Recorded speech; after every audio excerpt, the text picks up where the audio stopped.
खूप छान अशी गर्द झाडी आहे. तुम्ही पाहू शकता यातना सूर्य डोकावतोय. सकाळचे बरोबर 9:05 झालेले. आम्ही साधारणतः ह्या ट्रेकला एक 10 मिनिटापूर्वी सुरुवात केलेली आहे. आम्ही साधारणतः एक फक्त 500 मीटर आलो असेल या 10 मिनिटामध्ये. अशी ही पायवाट आहे. पायवाट उतरती आणि चढती अशा दोन्ही बाजूने आम्हाला करावी लागणार आहे. ही व्हॅली आहे. मग ही व्हॅली ही खूप छोट्याशा उंचावरून दिसते. खरं तर आपल्याला आणखी खूप उंच जायचं आहे. व्हॅलीच्या अगदी समोर जिथं आम्ही थांबलो होतो, म्हणजे काल रात्री आम्ही आलोय आणि एक स्टे केलाय. तुम्ही पाहू शकता किती सुंदर अशी झाडी. त्या झाडीमध्ये छोटे छोटे फुलांनी भरलेली ही सुंदर अशी फुलं ही साधारणतः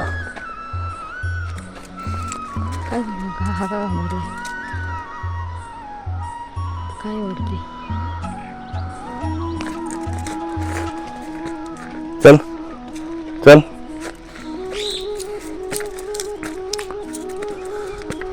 चल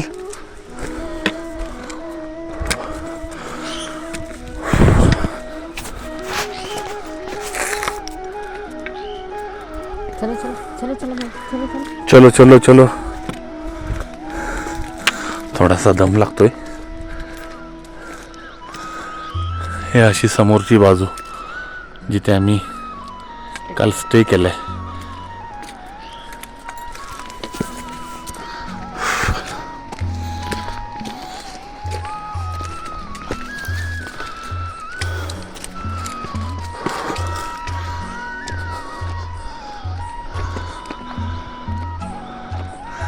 एक्झॅक्ट स्टे कुठे केलेला आहे, एक मिनिट पकड, हे तुम्हाला दिसेल.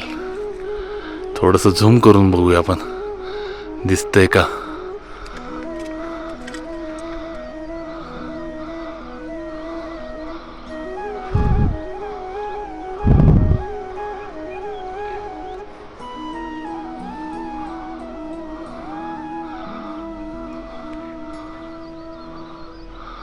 या इथे आम्ही स्टे केला होता.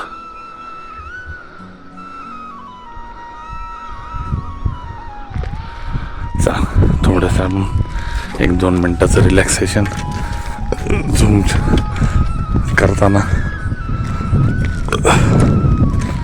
चलो. सुंदर अशी गर्द झाडी, छोटी छोटी फुलांनी भरलेली छोटी छोटी फुलझाडी, दगड मातीचा ही पायवाट, आणि ह्या पायवाटीतून आमचा सुरू झालेला हा प्रवास खूप रम्य आणि विलोभनीय. ही सकाळ, ह्या सकाळीच्या सुंदर अशा वातावरणामध्ये थंडगार हवा ही अंगाला स्पर्श होऊन जाते. थंडी इथे भरपूर असते.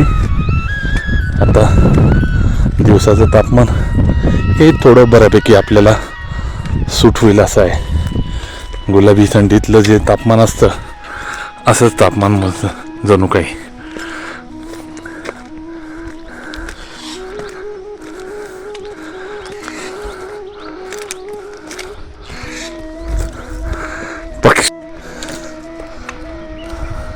तेवढंच बस. मला नाही का सांगा.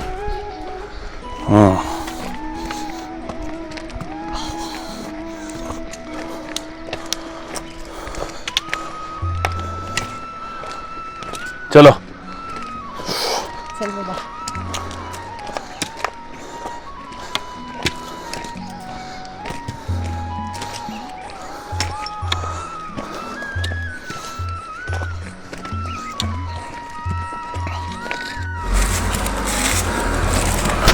महाअवतार बाबाजी यांच्या गुफेवरती एक ट्रेकिंग चालू झालं आहे आमचा. खूप असा अवघड आणि छोटासा पायवाटेचा रस्ता. याबरोबर आमच्या बरोबर एक छोटेसं डॉग पण आहे जो आम्हाला रस्ता दाखवतोय. हा ट्रेक साधारणतः 1.25 किलोमीटर आहे. आमची जस्ट सुरुवात झालेली आहे. हे काही इथं केलंय. बाबाजीची केव आम्ही चाललो होतो चुकून ह्या बाजूला, पण ॲक्च्युली इथे थोडंसं चुकाचुकी होऊ शकते. त्यासाठी इथं साईनबोर्ड लावलेले आहेत बाबाजींच्या केवचा. इकडे ॲरो दाखवलेला आहे आणि न चुकता केवच्या दिशेने चाललेलं आहे. थोडीशी चढती परत लागली. ऐक. स्टॉप कर. नाही थांब ना, हे घेते ना, हे येत आहेत ते.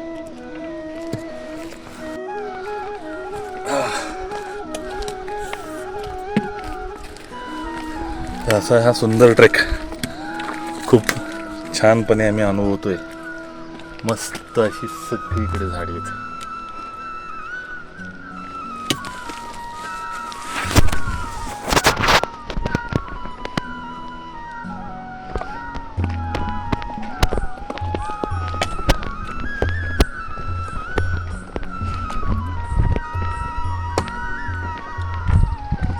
तुम्ही पाहू शकता वनप्रस्थ म्हणून इथे एक छोटंसं एक रिसोर्ट आहे, पण खूप महागडे असं ऐकले.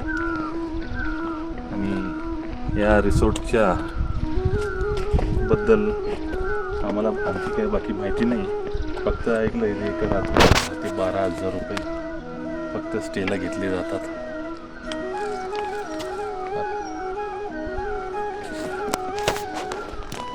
2 मिनिटाची पुन्हा एकदा आम्ही थोडीशी विश्रांती घेत आहे. तोपर्यंत तुम्ही पाहू शकता आम्ही अशा एका टापूवरती आलेलो आहे की जिथनं अतिशय किर्र आणि गर्द झाडी आणि वेगवेगळ्या पक्ष्यांचे वेगवेगळे आवाज येत आहेत. आणि आमच्यासोबत एक पॉंडिचेरीची एक फॅमिली होती. ती आमच्यापासून खूप मागे राहिली होती. म्हटलं थोडा वेळ आपण पण विश्रांती घेऊ, ते त्यांची पण थोडी सोबत होईल. ते नवरा बायको आणि 2 मुली त्यांच्यासोबत आहेत. आमचा भाग्य आमच्यासोबत आहे. ही आमची मिसेस आमच्यासोबत आहे. हा माझा आणि माझ्या मिसेसचा तसा बघायला गेलं तर पहिलाच अनुभव, की जो अनुभव आम्ही ट्रेकिंगच्या माध्यमातून अशा एका सुंदर आणि आध्यात्मिक स्थळाला आम्ही दोघे नवरा बायको भेट देत आहे.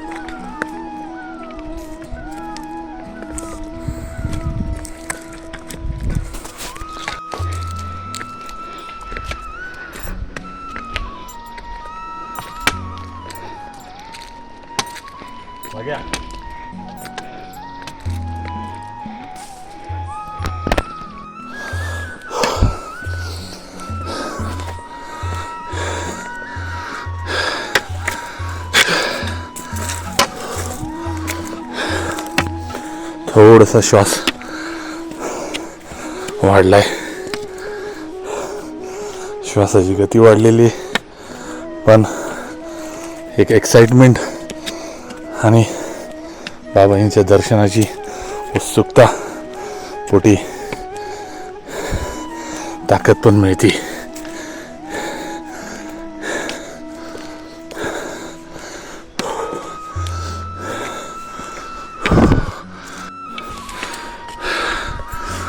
ट्रेक पूर्ण मला नाही वाटत शूट करू शकतो. चालताना दमछाक पण होती आणि आजूबाजूला पाहायचं पण असतं.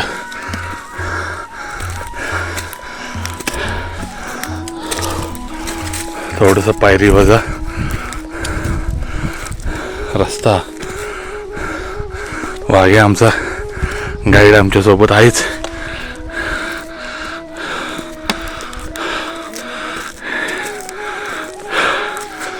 मला वाटतं पूर्ण ट्रेक शूट न करता थोडे थोडे काही शॉट आम्ही शूट करू.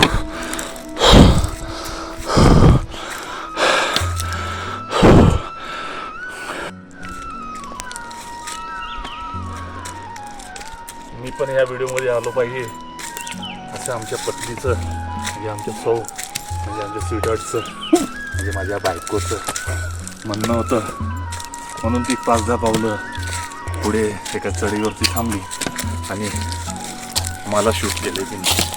शूट म्हणजे असं शूट नाही, व्हिडिओ शूट.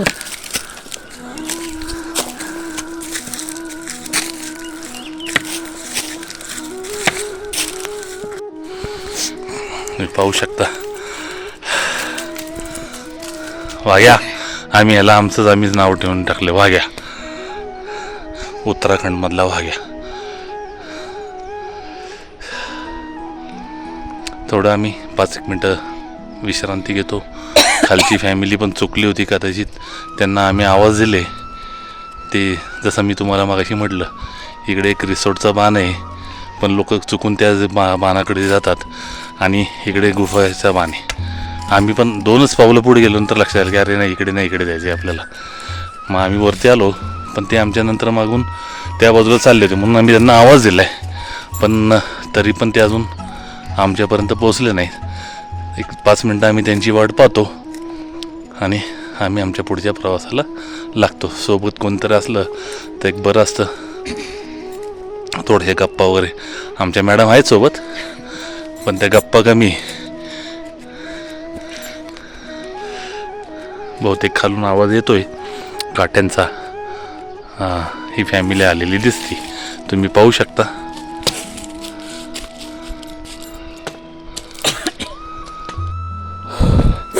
दमछाक होती खरी पण इथल्या वातावरणामध्ये अशी काही जादू आहे, असं काही रम्यता आहे, असं की जी वाऱ्याची झुळूक, आजूबाजूची झाडं, पानं, वेगवेगळ्या कलरची, वेगवेगळ्या रंगांची फुलं, हे पाहून इतकं मनमोहक वाटतं की आपला थकवा हा कुठच्या कुठंच असतो. थकव्याकडे लक्ष कमी पण बाकीचा हा मनमोहक, सुंदर, असा आकर्षक हे सगळं दृश्य पाहताना खूप ऊर भरून येतं. असाच एक साधक समोरून आलेला आहे, ते महाअवतार बाबा की.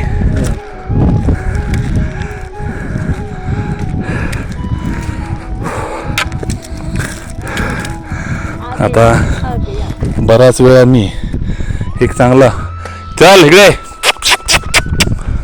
ये वाघ्या आम्हाला सोडून परत मागे फिरतो का काय आमच्या जोडीदार जे आमच्यासोबत एक फॅमिली होती त्यांना आणायला. कारण यांच्याबद्दल खूप ऐकून होतं. चल चल इकडे. मागे जाऊन थांबलाय, आमच्याकडे येऊ का त्यांच्याकडे चौकात विचार करत असेल. जाऊ दे, कोणाची तरी त्याला साथची गरज असेल हे त्यालाच माहिती. त्याने आम्हाला खूप चांगली साथ दिलेली आणि जो भेटलेला साधक आहे त्याला माझ्या मिसेसने विचारलं तर म्हटलं नजदीक आ गए आप. म्हणजे थोडक्यात ज्या गुफेपाशी आपल्याला पोचायचं आहे अशा सिद्ध महाअवतार बाबाजी यांची गुफा ही जवळ आलेली आहे बहुतेक.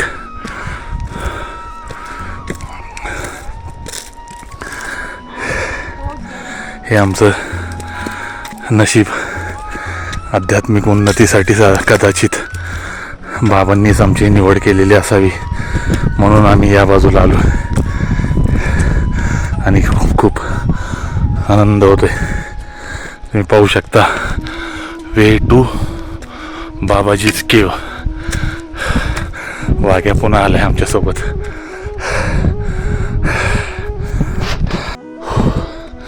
या रस्त्याने आता आपण चाललेलो आहे म्हणजे इथपर्यंत आम्ही आलोय खालून आणि इथं पुढे आल्यानंतर थोडंसं असं जाणवतंय इथं रस्त्याच्या खालच्या बाजूला पण एक 4 पायऱ्या आहेत आणि छोटीशी पायवाट आहे.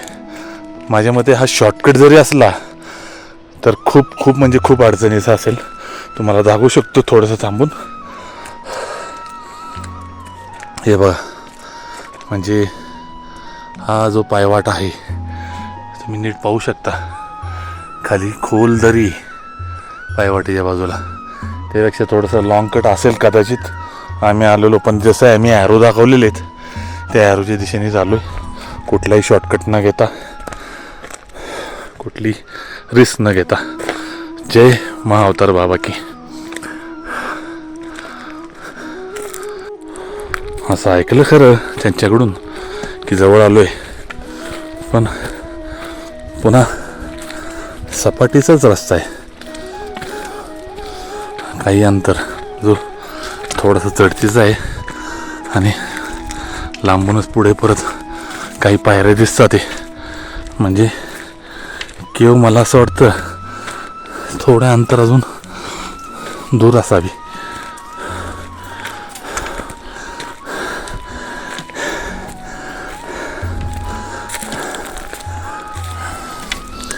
माझ्या श्वासाचा आवाज सुद्धा येत असेल चांगला. ही अशी काही वाटेत वृक्षाची फळं पडतात.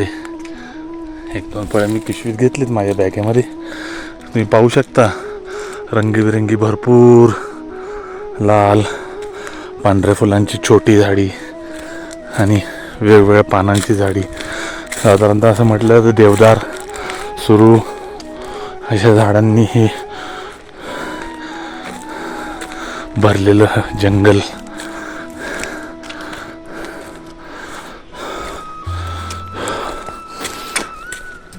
खरं तर आम्ही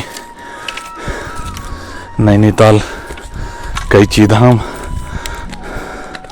रानीखेत अशी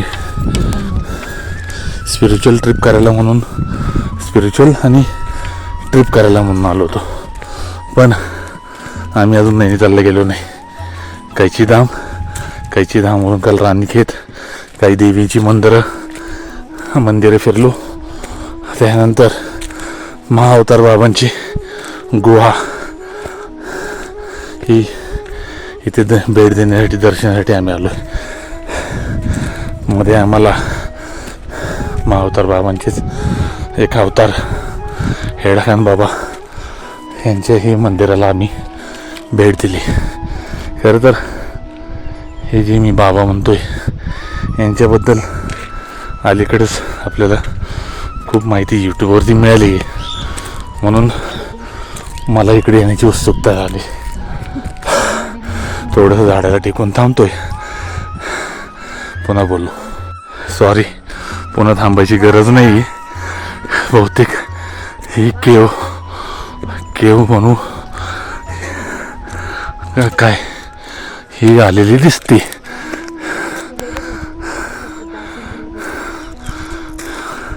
तिथे जवळ गेल्यानंतर मी पुन्हा दाखवीनच आपल्याला हे काय आहे म्हणून. जसं मला म्हटल्याप्रमाणे वाघ्या कोणाला तरी आवाज येतोय. आम्ही आता हा एक स्पॉट आहे की ज्या स्पॉटपर्यंत आम्ही पोचलोय.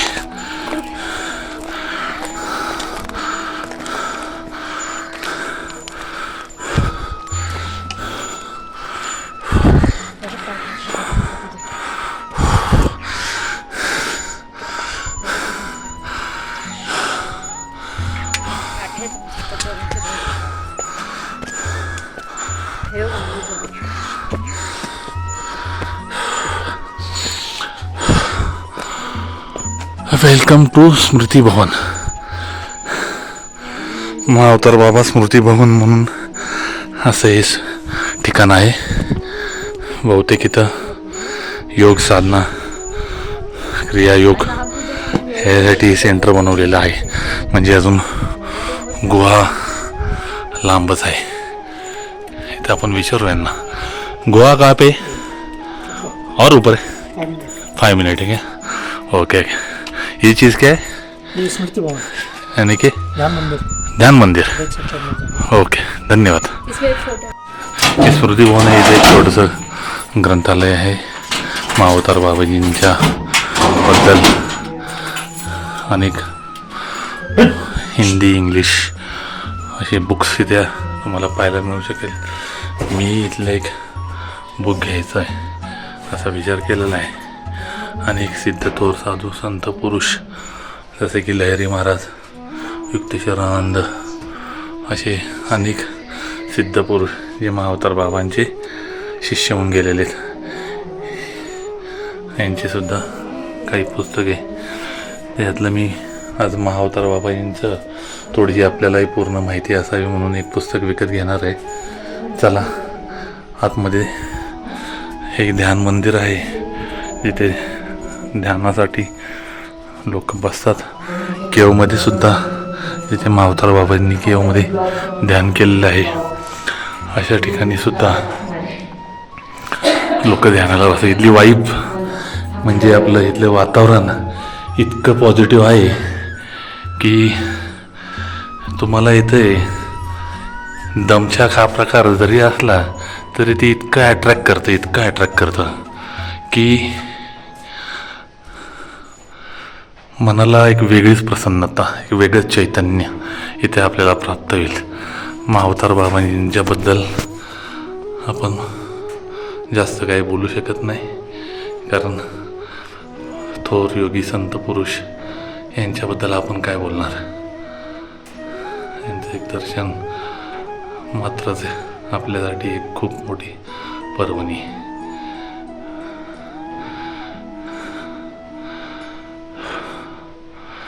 असं म्हणतात की यांचं हा जो फोटोमध्ये तुम्ही हे जे त्यांचं रूप पाहता, हे रूप कायमस्वरूपी हेच रूप त्यांचं राहिलं आहे. म्हणजे यांचं वय वगैरे हे कधीच वाढलेलं नाही.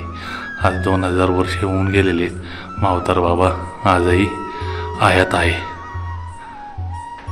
थोडीशी ध्यान मंदिरामध्ये विश्रांती घेतली, थोडंसं महाअवतार बाबांच्या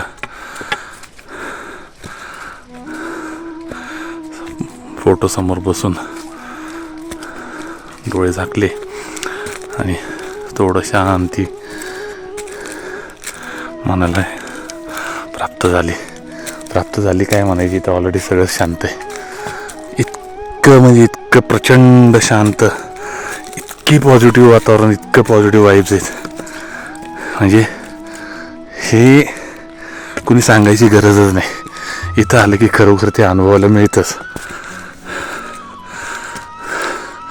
आपण आता खालच्या ध्यान मंदिरापासून काहीच अंतरावरती, अगदी 5 मिनिटाच्याच अंतरावरती या पायऱ्या संपल्या की वरती आपण गुहेसाठी पोचत आहे. आणि आपला हा आध्यात्मिक ट्रेक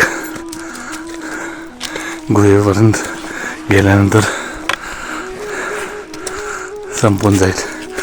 या गुहेमध्ये सुद्धा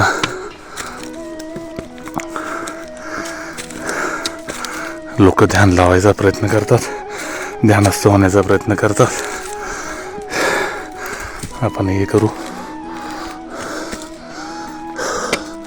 तुम्ही पाहू शकता किती सुंदर झाडे, फुलं, पानं, खालचा पायातला पालापाचोळा, त्याचा आवाज हे मनाला सगळं मोहून टाकणार आहे.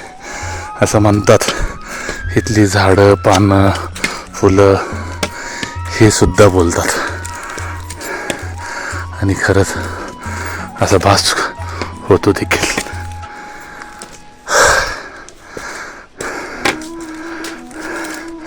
जय महाअवतार बाबा की, जय महाअवतार बाबा की, जय महाअवतार बाबा की, जय महाअवतार बाबा की.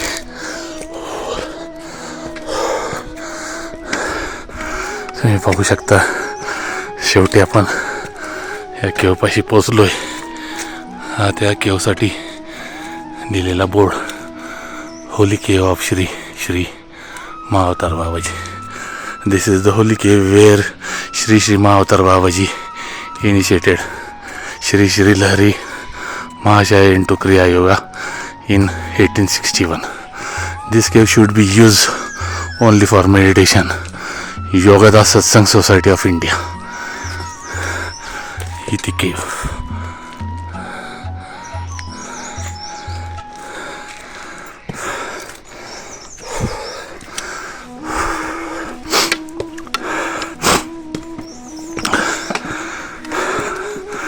काही साधक आतमध्ये या केवमध्ये बसलेले आहात.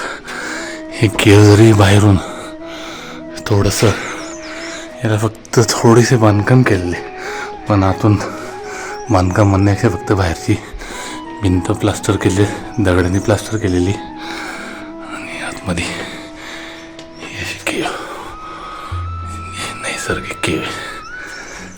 इथं आपल्या बोलण्याची मुळे सुद्धा शांतता भंग होती. त्यामुळं आपण आपला ट्रेक आणि आपला हा छोटासा माहिती व्लॉग व्हिडिओ आपण इथेच थांबू. जय जय श्री श्री महाअवतार बाबा की जय. धन्यवाद.